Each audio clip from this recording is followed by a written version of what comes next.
अस्सलामुअलैकुम वरहमतुल्लाहि वबरकातुहू। नाज़रीन, उम्मीद है आप सब खैर आफियत से होंगे, ईमान के बेहतरीन दर्जों पर होंगे। एक आलिम की फजीलत।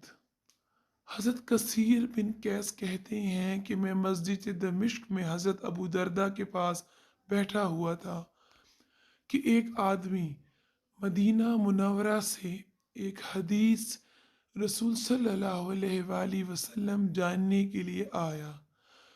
हज़रत अबू दरदा ने इसकी हौसला अफजाई करते हुए कहा, मैंने रसूल अल्लाह सल्लल्लाहु अलैहि वसल्लम से सुना, जो इल्म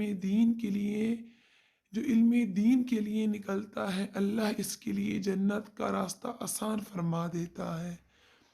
बेशक फरिश्ते तालिब दीन के पाँव के नीचे पर बिछाते हैं और अर्ज़ो समा की सारी मखलूक हत्ता के समंदरों की मछलियाँ गहरे पानियों में इनके लिए इस्तग़फ़ार करती हैं। नाजरीन, एक आबिद पर आलिम की फजीलत ऐसी है जैसे 14वीं के चांद की सारे सितारों पर।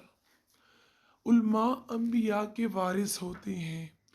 याद रखो कि अंबिया का वर्सा दरहम और दिनार नहीं होता, बल्कि इल्म दीन होता है।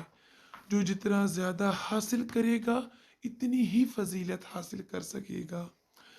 नाजरीन, आजकल दाखिले जारी हैं मुख्तलिफ मदारिस में, लिहाजा इस फितनों और फसाद के दौर में अपनी औलादों को बेदीन होने से बचाने के लिए मदारिस में दाखिला करवाएं। अल्लाह पाक हम सबको अपनी औलादों को बेहतरीन दीनी तालीम देने की तौफीक अता फरमाए।